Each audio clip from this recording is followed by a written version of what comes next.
Anything you can do, Chinaman can do better. Anything you can do, they can do better than you.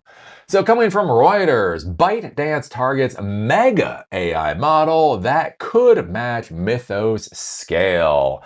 So basically, ByteDance is going to be training an absolutely insanely sized model to be up there in the world of Mythos.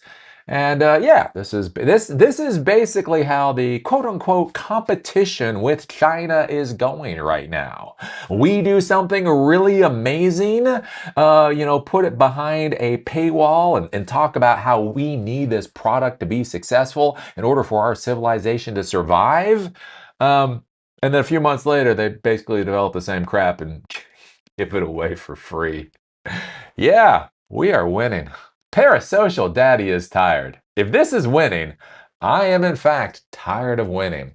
ByteDance is training an AI model with as many as 10 trillion parameters that could be close to the size of Anthropic's cutting-edge Mythos system. With 10 trillion parameters, the model would be more than 3 times the size of Chinese startup Moonshot AI's Kimi K3, which has 2.8 trillion parameters. Before Kimi K3's release, Longcat 2.0 and DeepSeek's V4 Pro led to China's AI industry with 1.6 trillion total parameters, while several other domestic rivals have passed the trillion parameter threshold. But direct comparisons with leading US AI models are difficult because companies such as Anthropic and OpenAI do not disclose the parameter count for systems including Fable, Mythos, or GPT 5.5. According to the Financial Times, industry's estimates say Anthropic's most advanced Mythos 5 has about 8 trillion parameters and Fable 5 about 5 trillion, making ByteDance's new AI model close to the size of Mythos. Well, that would actually make it quite a bit bigger than the size of Mythos. The ByteDance model is currently undergoing pre-training, a process that typically lasts 3 to 6 months before it can be fine-tuned and released. I don't know. At the end of the day, I will be curious to see where this goes. Anybody who's followed me for any length of time knows I'm a huge fan of small language models, like models that are 350 million parameters in size or 1 billion billion parameters in size. I think having a robust orchestration system that is able to access highly specialized small models, I think that is probably the more useful way to go for many people out there. So when we talk about these frontier models, as I have said many times before, I think arguing about frontier models is like arguing about smartphones in 2026. Is one better than the other? Sure, probably. I also really don't care, right? If a friend came to me and was like, "Ha, look, I have the greatest, most amazing new smartphone, right? What kind of smartphone do you have?" And I pulled it out. Again, I just want to care. I'd be like, "Oh, good. You can afford a smartphone." You can still afford to buy a smartphone in 2026. That's what I'm most impressed about, right? I think with a lot of these frontier models, there is a massive question on what it actually means. Also, when we start looking into this with like a 10 trillion parameter model, so if you look at Anthropic, if they are 8 trillion or if they are 5 trillion, there's also a big question there. Realistically, what does it matter at the end of the day? Larger isn't necessarily more useful, right? If one person has a Honda and another person has a tank and they have to commute to work, realistically, at the end of the day, the tank is probably not the vehicle that you want to use in order to commute to work. Yes, it is bigger. Yes, it is more powerful. Yes, it can put far more lead downrange than your Honda can. But at the end of the day, you don't need to put lead down range. You just need to drive to work in the morning, right? And so when they talk about the 10 trillion parameter model, I am curious from a technical standpoint, how much does that really matter? What I think is going to be more significant here is the jingoism and the propaganda, essentially, as the Chinese shove our American faces in so much shit at this point in time, right? So again, here in the United States, we have been trying to kneecap the Chinese civilization from developing further because A, we think we have the right to do it, and even more humorously, we think we have the ability to do it, right? And so on the world stage, very vocally, right? This isn't something going on behind closed doors. It's not like I'm reading some specialized white papers or something coming out out of the Pentagon, right? All this horse crap is splashed on the front page news. The Trump administration really wants to tout how they're trying to kneecap the Chinese civilization and the whole nine yards. And so I think where the more valuable thing, if they're actually able to produce this 10 trillion parameter model, weirdly enough, and that's the whole thing in the real world, like, why something is important many times isn't why you initially think is important. I don't think the 10 trillion parameter model is important because it has 10 trillion parameters or whatever else.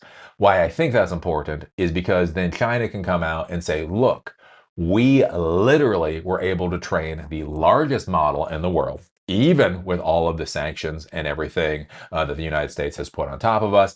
And we did create the world's largest model, right? So if you're thinking about the whole US Chinese AI stack dynamic, and as I've said before, right, if you're in Uruguay, if you're in Argentina, if you're in South Africa, and you're in India, and you're thinking about what AI stack to build on, right? What one stack requires you fill out a lot of paperwork, and if some guy half a world away drinks a can of bad Diet Coke, literally your ability to even maintain the equipment you have already purchased disappears in the blink of an eye.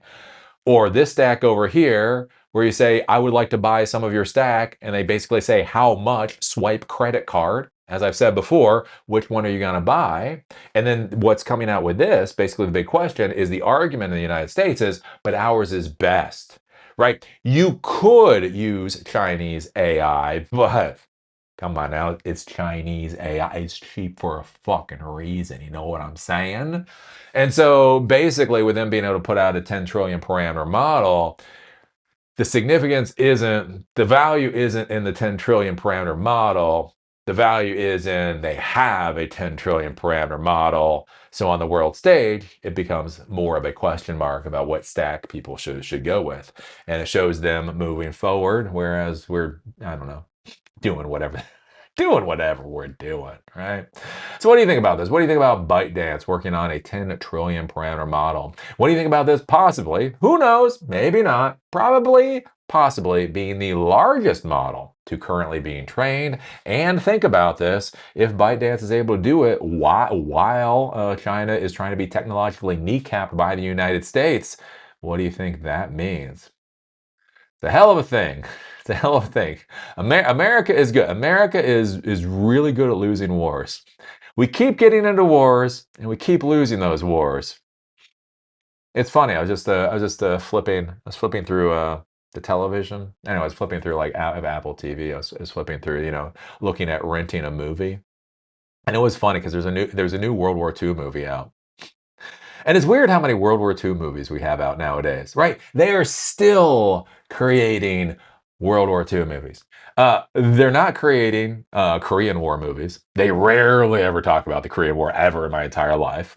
They rarely create Vietnam movies anymore. There was a time period for Vietnam movies. We don't do those anymore. We don't do First Gulf War movies. We don't do many. We never did many Second Gulf War movies, and we have had some Afghanistan movies. I think it was just it's a cooler environment or something like that. But it is funny to think about. Like if you look at American popular culture, and if you look at how America thinks about ourselves, especially when it talks about like military acumen or whatever, it's always about World War II. Look at what we did in World War II. You're like, motherfucker, oh my God, that shit's almost a century ago. Why don't we look at all the wars we got into since World War II and see how well that's gone for us? But anyways, we are in yet another war, an AI war that's going about the way all of us would expect it would go. So anyways, what are your thoughts about this? Put your thoughts down below. If you like these episodes, do remember they're on Spotify and on Apple Podcasts. Link is down below. If you want to follow me on LinkedIn, there's a link down there too. With that, see y'all later.